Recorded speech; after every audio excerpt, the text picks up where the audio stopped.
Yap, selain timah, Belitung juga punya komoditas perkebunan andalan. Salah satunya lada. Di area seluas 7 hektar atau seukuran 10 lapangan sepak bola ini, setidaknya ada 10.000 pohon lada loh. Masa panen lada rata-rata 2 kali dalam setahun. Mari kita petik buahnya yang sudah matang. Buah lada yang siap panen terlihat dari warnanya yang kemerahan seperti ini. Itu, metik saham masak ya. Karena pohonnya tinggi, kami harus dibantu dengan tangga.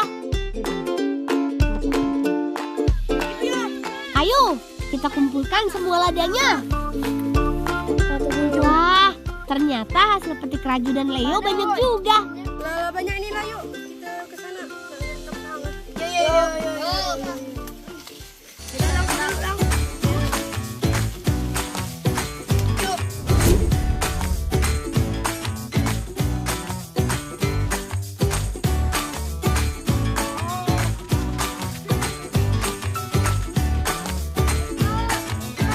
Wah, ternyata kami sudah ditunggu paman.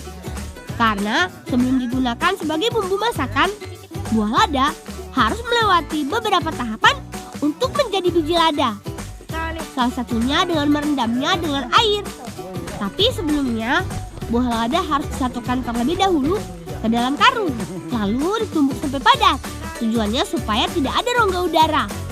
Jadi, karung berisi lada dapat tenggelam sepenuhnya di dalam air. Lada di dalam karung ini direndam selama beberapa hari.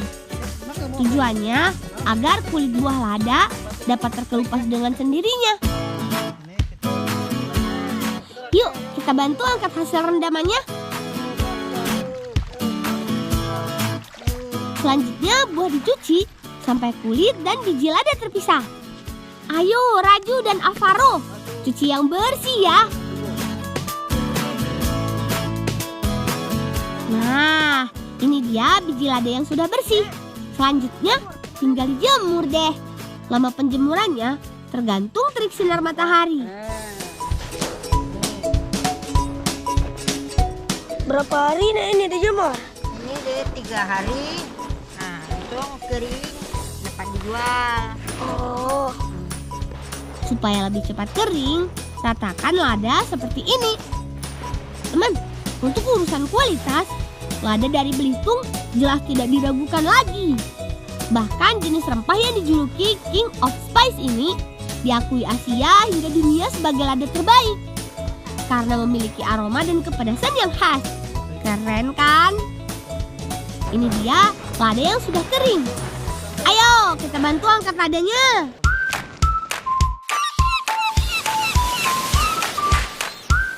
Kami akan membantu paman di laut.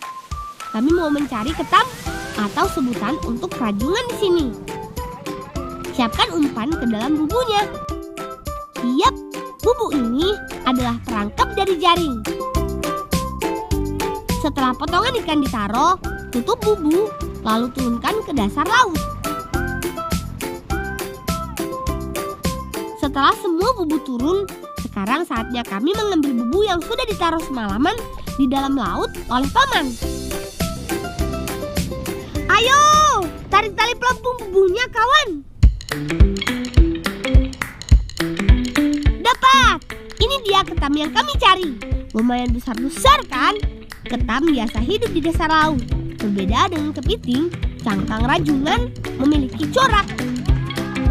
Selain itu, bagian kaki serta cabiknya juga berwarna kebiruan.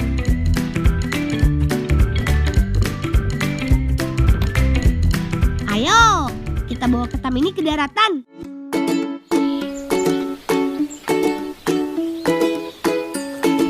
Bang, ketam rebusnya. Iya, Mak. Mak berbumbu dulu.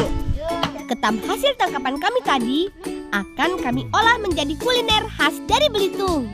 Kami akan membuat ketam isi dibantu dengan ibu. Ketam segar perlu direbus dulu sampai matang. Ayo Leo, tambahkan lagi kayu bakarnya supaya cepat matang. Raju kau tutup dulu ya. Ya, Mak. Selagi aku merebus ketam, Raju dan Alvaro membantu ibu menyiapkan bumbunya dulu. Untung saja aku masih menyimpan lada yang diberi pamanku tadi. Selain memberikan rasa pedas dan gurih, lada juga dapat mengurangi amis pada daging ketam. Ayo Raju, tumbuk sampai halus ya. Cangkang ketam mulai berubah warna tuh. Tandanya sudah mulai matang nih. Goreng, Mak. Ketam yang sudah matang perlu dikupas cangkangnya, lalu diambil isi dagingnya seperti ini. Eits, cangkangnya jangan dibuang ya, karena akan digunakan kembali untuk wadah isian daging nanti. Pastikan seluruh bagian daging ketam terambil ya. Jangan lupa ambil di bagian capitnya juga, Raju. Daging sudah terkumpul. Lanjut campurkan dengan bumbu rempah halus bersama irisan daun bawang. Terakhir, aduk semua bahan dengan telur sebagai perekat potongan daging ketamnya. Baru deh, isi kembali adonan daging ketam dengan cangkang seperti ini. Asal-usul munculnya ketam isi karena pada zaman dahulu banyak sekali ketam yang tidak terjual di pasar.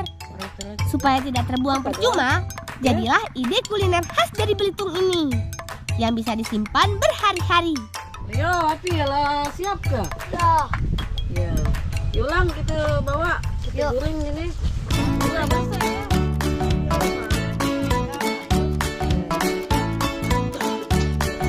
Ketam isi selanjutnya digoreng.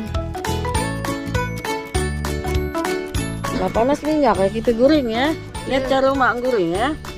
Salah. Dok kong terbalik ya.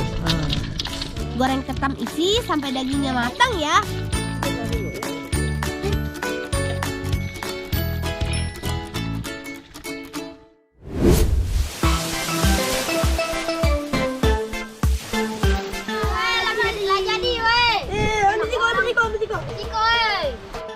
Ini dia, ketam isi khas dari Belitung. Gak sia-sia deh, meskipun proses masaknya cukup panjang, terbayarkan dengan rasanya yang lezat.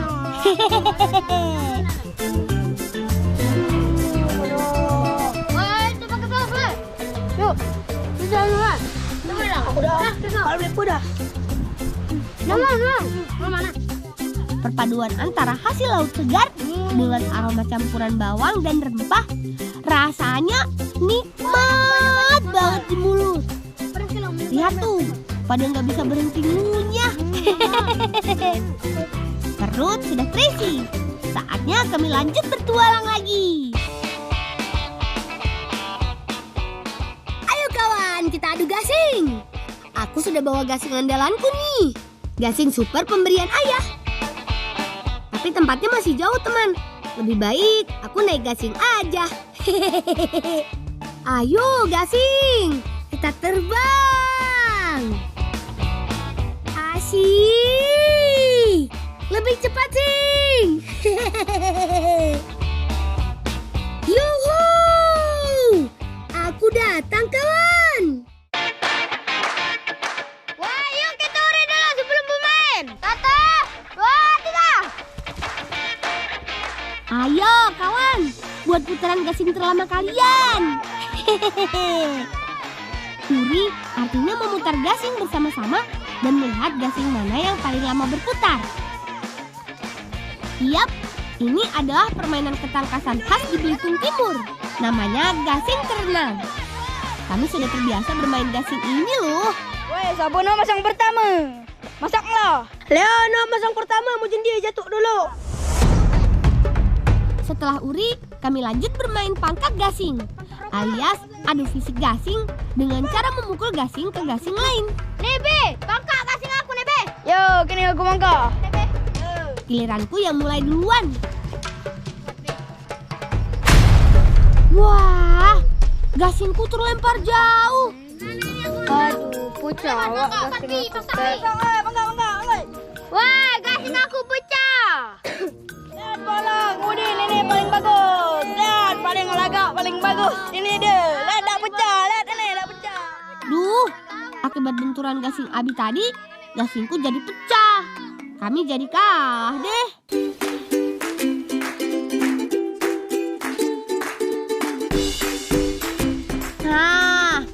dia kayu pelawan yang kami cari. Kayu pelawan adalah salah satu kayu yang bisa ditemui di daerahku, teman. Kayunya memiliki ciri warna kulit batang yang berwarna merah. Menebang pohon pelawan tidak boleh asal ambil, terutama pada pohonnya masih kecil. Pelawan tergolong pohon yang unik. Seluruh bagiannya, mulai batang, akar, hingga ujung rantingnya berwarna merah. Warna merahnya akan terlihat jelas ketika kulit luar batang mulai terkelupas. Palong, itu kepalong. Hah? Batang gede. Oh iya, itu batang itu mual kuang, itulah gede kelihatan. Yuk kita lihat sama-sama. Daripada sudah cukup kuang. Akhirnya kami menemukan batang pohon pelawan yang tepat. Walau batangnya tidak terlihat tebal dan besar, namun kayu pelawan terkenal sebagai kayu yang sangat kuat. Butuh waktu dan tenaga supaya batang pelawan ini jatuh, teman. Ayo, Paman, semangat! Ayo, kawan, kita bantu Paman menarik batang pohon pelawan ini.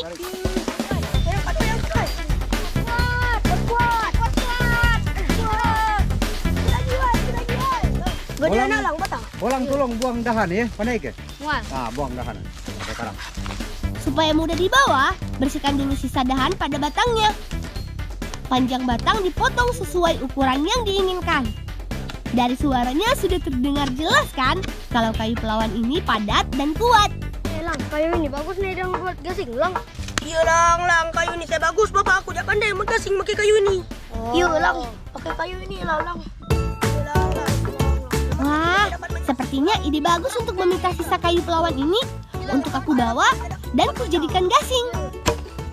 Pak Long, kuang ke ini sisa nedang kame, buat gasing. Iya. Mual kuang buat gasing gini. Pukul biar ini palong potong dulu ini. Apa dahan? Kita boleh. Asyik! Terima kasih, Paman. Akhirnya aku punya pengganti gasing yang pecah. Ayo, kawan, bantu Paman membawa potongan kayu pelawan ini.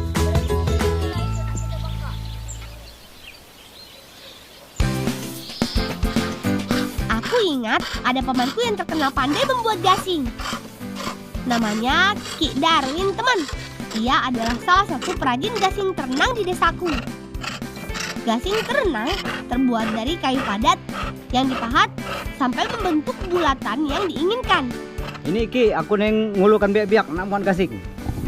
Niki, aku ada mau kayu dari hutan, Teh. Bisa nebangkan Pak Long, Teh. Oh iya, batang pelawan ini bagus Bolang. Yuklah, mual ini kuang kita buat. Aku potong dulu kayu pelawan ini. Beras, coba kita gantiin yuk. Yuk, aku tengok. Yuk. Nah, ya. Supaya tidak kelelahan, aku dan Alvaro bergantian menggergaji kayu pelawan ini.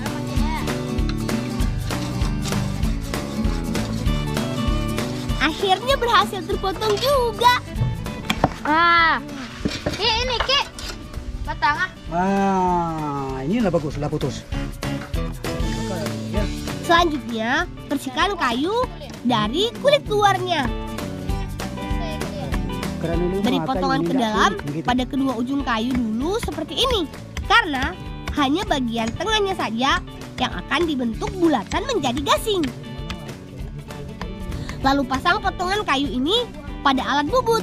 Alat bubut ini memang dibuat khusus untuk memahat gasing loh. Potongan kayu diputar dengan gerakan kaki naik turun seperti ini. Lalu arahkan alat pahat sesuai dengan bentuk yang akan dibuat. Kelihayan Ki Darwin membuat gasing memang tidak diragukan lagi, teman. Tuh, lihat. Hasil pahatannya pelan-pelan mulai membentuk wujud gasing.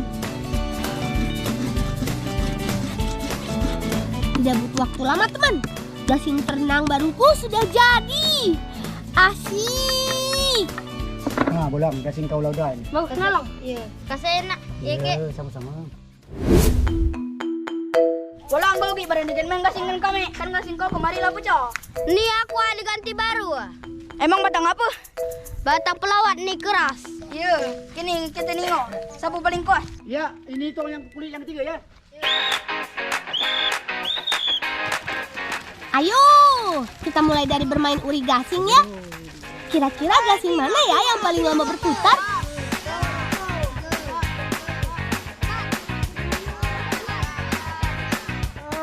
Bola yang uri yang paling lama.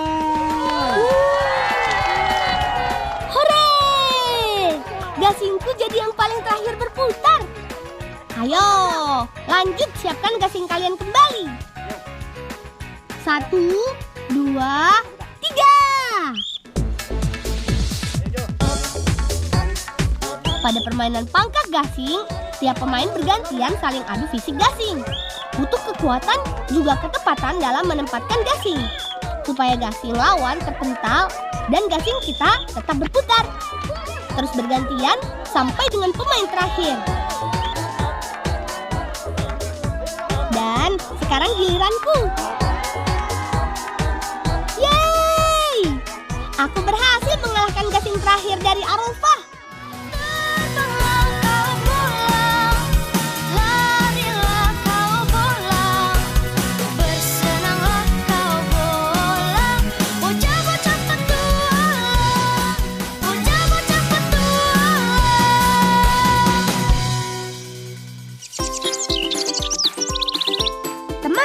Ngebola bersama kami di Bangka yuk!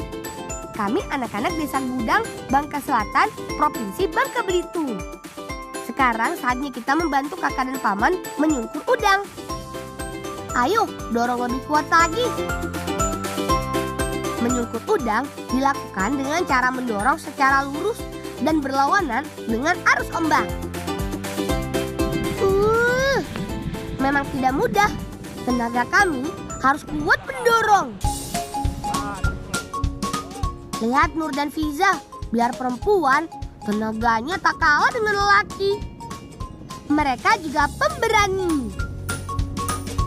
Nah, sekarang waktunya mendorong sungkurnya ke daratan, teman.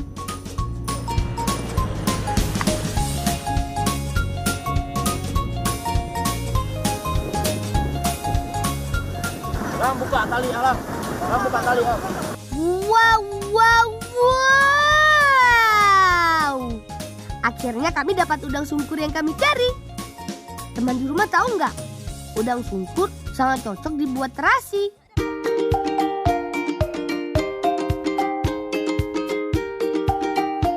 Teman, di daerah kami Bangka Selatan sangat terkenal dengan pembuatan terasinya.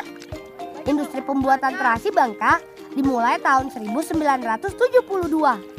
Saat itu banyak etnis keturunan Tionghoa yang tinggal di pesisir pantai Bangka Selatan membuat terasi. Makin lama terasi Bangka dijadikan oleh-oleh dan bahkan bisa dikirim sampai ke mancanegara. Kita basuh.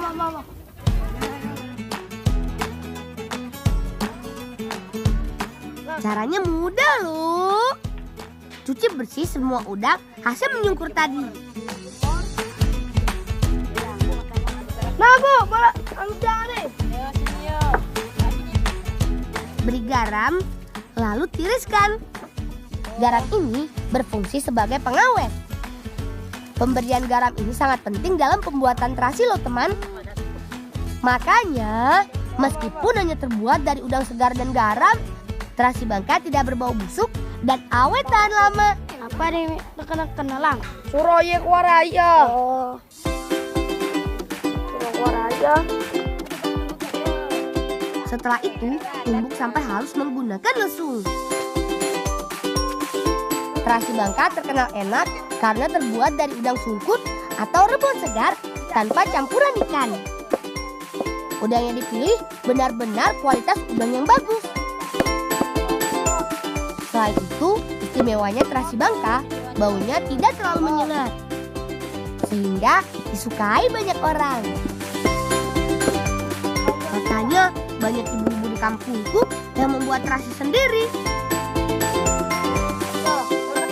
Setelah halus, tahap selanjutnya pemeraman. Bob, selesai Bob. Jangan sampai ada sisa.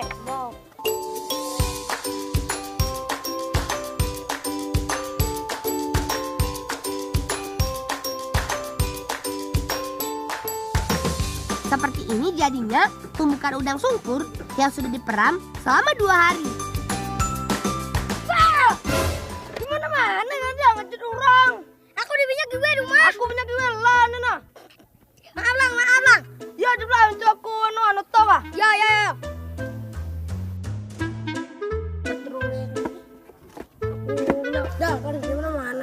banyak gue di rumah nih. Banyak gue terus suatu pada rambut terus. Ya maaf lah, aku tak banyak gue di rumah aku lah anak rajin. Oh karena maju nolong orang tua ya kau. Au. Proses penumbukan yang terakhir ini berguna untuk menghaluskan kembali pasta yang tadinya mengering supaya mudah dibentuk. Terasi lalu dicetak kotak seperti ini. Bentuk ini yang menjadi ciri khas terasi dari Bangka Selatan. Isi lalu tekan sampai padat. Oh iya teman, persediaan udang sungkur sangatlah penting bagi pembuat terasi seperti ibu-ibu di kampungku. Di musim hujan seperti ini, udang sungkur tidak terlalu banyak. Dan waktu menjemur tidak maksimal karena tidak ada matahari. Kalau nggak ada udang sungkur, bisa-bisa tidak bisa membuat terasi lagi deh. Dah, kenapa apa ya dah? Main terus. Tidur main. Nah, cahaya bintang nih, berangku rajin. Kata dikut keringking kelima, tapi keringking kelima di bawah. Afdal, kamu ini ada-ada saja. Jangan bentuk yang aneh-aneh. Terasi kotak kan terasi khas daerah kita. Kalau dibentuk aneh-aneh, nanti tidak ada cirinya lagi deh. Gimana teman? Sudah tahu kan cara membuat terasi? Coba tanya ibu di rumah. Makanan kurang lengkap tanpa tambahan terasi.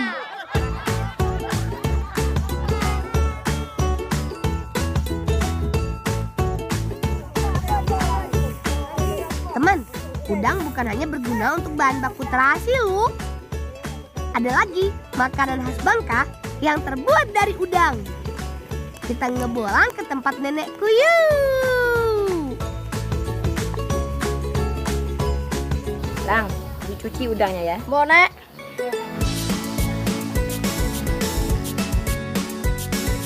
Ini dia tempat pembuatan pantiau milik nenekku. Campur tepung beras dan tepung terigu. Jangan lupa tambahkan garam. Tuangkan sedikit demi sedikit air. Aduk terus sampai tepung berubah agak cair. Tinggal masukkan deh pewarnanya. Merah, kuning, hijau. Jangan lupa. Jadi adonan pantiaunya. Sebelum masuk ke proses pengukusan, loyang harus diolesi minyak terlebih dahulu supaya nggak lengket. Sip, tuangkan adonannya. Tipis-tipis saja ya teman, seperti ini. Waktunya mengukus adonan. Masukkan loyang kecil paling bawah, disusul loyang yang lebih besar. Begitu seterusnya sampai 3 tingkat. Tutup agar kukusan cepat matang. Sambil menunggu matang, kita buat bumbu kuahnya terlebih dahulu yuk. Rebus udang sampai menjadi kaldu udang.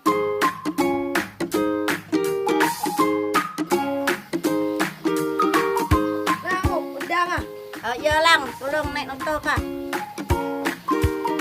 Angkat udangnya dari air kaldu rebusan, lalu tumbuk sampai halus.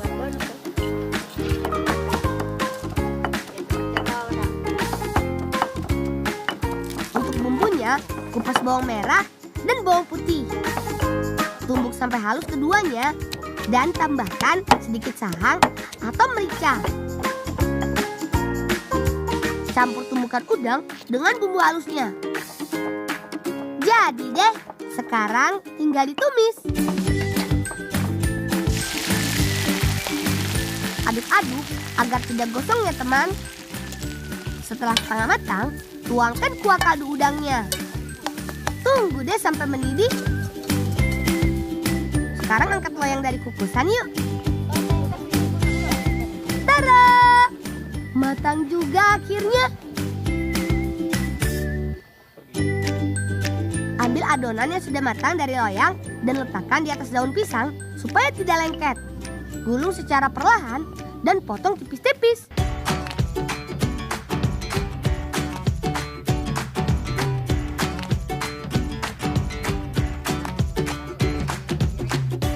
Pantiau adalah makanan peranakan. Muncul dari budaya Tionghoa yang ada di Pulau Bangka.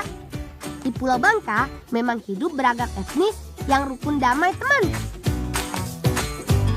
Cantik sekali Setelah semua diiris tipis, tinggal kita susun saja di atas daun mangkok.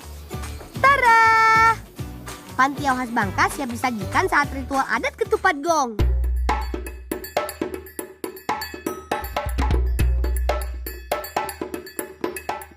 Ini dia ritual adat dari daerahku, teman. Namanya ritual adat ketupat gong. Bagi kami masyarakat Desa Gudang, Kecamatan Simpang Rimba, ketupat gong disimbolkan sebagai wujud syukur atas hasil kekayaan alam yang telah dinikmati selama ini. Terdapat 2 ketupat berukuran raksasa dan di dalamnya diisi dengan ketupat-ketupat kecil. Ratusan ketupat ini merupakan hasil swadaya warga secara sukarela loh. Kami menuju Bukit Nenek, tapi medan yang kami lalui untuk mencapai Bukit Nenek sangatlah terjal. Lumayan menguras tenaga juga nih, tapi harus tetap semangat. Ini dia Bukit Nenek, kebanggaan desaku. Pemandangan dari atas ini terlihat indah sekali. Semua tenang, prosesi puncak ritualnya segera dimulai nih. Kakek Abokmun akan memimpin prosesi upacara ini. Beliau adalah sesepuh desa kami. Ketupat dan ayam merupakan simbol yang harus ada dalam upacara ini, dilengkapi dengan pantiau udang.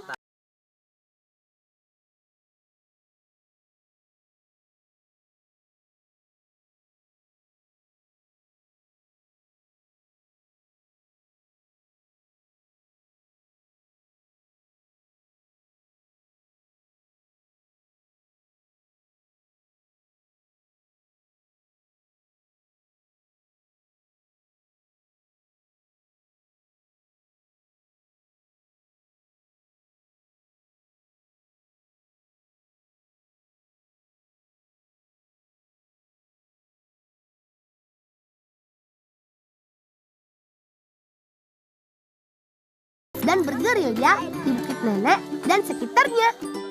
Nah, itu dia sekilas tentang sejarah Bukit Nenek ini, teman.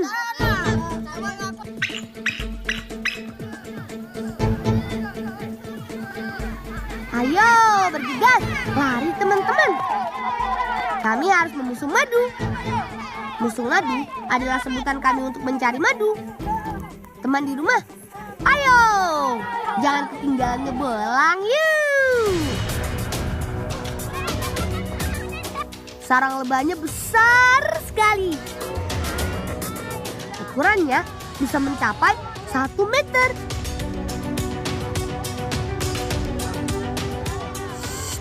Tenang, jangan berisik. Ini adalah kegiatan yang sangat berbahaya. Jadi, jangan sekali-kali kalian menirunya ya, tanpa didampingi oleh ahlinya. Kata kakekku, madu hutan memiliki khasiat yang lebih banyak dibanding madu dari lebah ternak. Tapi saat musim penghujan, madu yang dihasilkan sangatlah sedikit karena lebah pekerjanya tidak keluar sarang.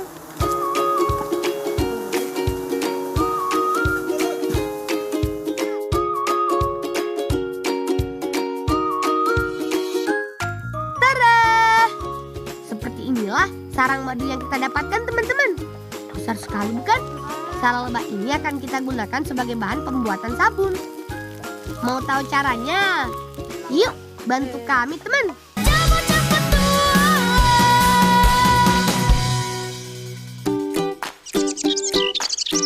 Oh iya, karena di desaku sedang musim durian, kami akan manfaatkan kulitnya juga untuk pembuatan sabun alami. Tambahkan pewarna supaya lebih menarik. Untuk pewarna merahnya, kita gunakan bunga kucur atau lebih dikenal dengan nama rosella. Kelopak bunga inilah yang kita manfaatkan. Terakhir, tumbuk daun merkibeng. Daun ini berfungsi untuk menghasilkan busa pada sabun, teman. Campurkan daun merkibeng dan aduk sampai merata. Selain mengeluarkan busa, daun merkibeng juga memiliki zat yang mampu menghilangkan jerawat pada kulit wajah. Kulit buah durian ini akan kita jadikan tempat cetakan sabunnya nanti. Awas, lilin ini panas sekali loh, teman. Teman, kulit durian ini Digunakan karena mengandung zat pektin yang bermanfaat sebagai antibakteri. Sehat alami dan bermanfaat bagi tubuh. Tinggal tunggu deh sampai mengeras. Tada! Sabun alami dari sarang madu ala kami Sibolan.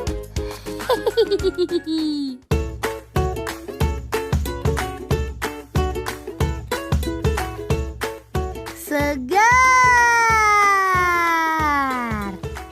Di sungai kecil bernama Air Mancing inilah tempat kami biasanya bermain air sekaligus mandi. Apalagi sabun alami tanpa zat kimia ini sangat baik untuk kulit tubuh. Khasiatnya adalah dapat mencerahkan kulit, melembabkan kulit, dan mencegah bau badan.